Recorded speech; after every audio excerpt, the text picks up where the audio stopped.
Well, it's hard to believe, but tomorrow marks the 20th anniversary of the 9/11 attacks in New York. And families affected by the tragedy continue to look back while moving forward. Here's Joelle with the inspiring story of the legacy letters. Little did we know one day could change our world forever. September 11th, 2001. Unthinkable, unimaginable. Devastation was everywhere, but so was hope. We learned over time the life stories of those we lost. He loved it.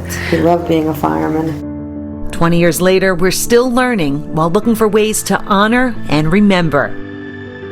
For Brian Curtis, editor of the Legacy Letters, that meant giving a platform to the family members where they could not only look back, Dear Dad, you were the greatest man I could ever know. but forward. Dear Michael, there is not a day that goes by that we do not think of you.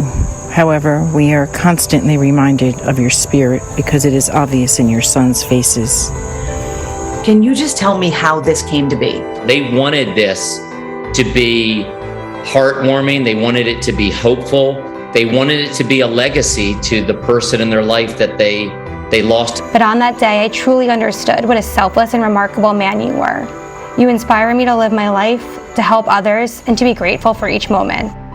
Tara Feinberg lost her dad, Alan. He was a firefighter, Engine 54, Battalion 9. Tara, I feel like I got to know your dad, Alan Feinberg, from this book, but I want to hear more about him. My dad was the silliest guy ever. He was a big kid in a grown-up body. He loved life.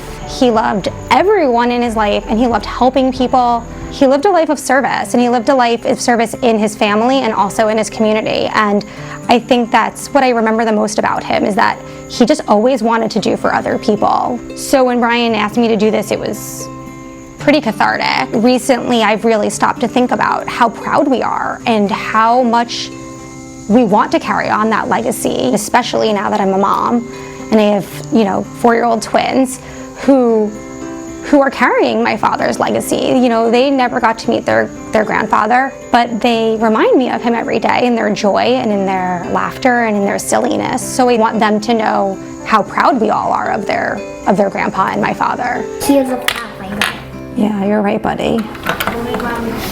He fights fires. Do you ever get signs from your dad? I'm very big into that. Signs. You do. Too many signs, and they're not subtle. Whenever I'm driving, I see 603. That's my dad's badge number. Right here, 306. And I feel like there are definitely silver linings that have happened because of this, and people have come into my life that I never expected. Someone wants to say hi. Hi, Tara.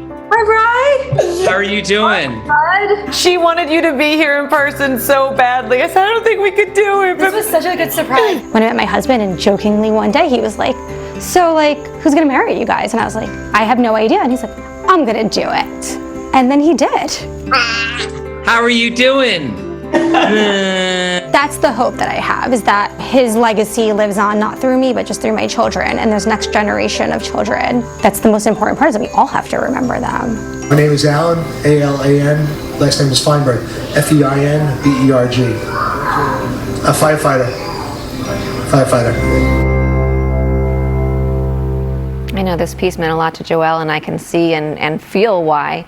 It is so important to continue to remember and honor those who were lost, and what a beautiful way to do that. And proceeds from the legacy letters go to the nonprofit Tuesday's Children, supporting families impacted by events like 9/11. So go get yourself a copy.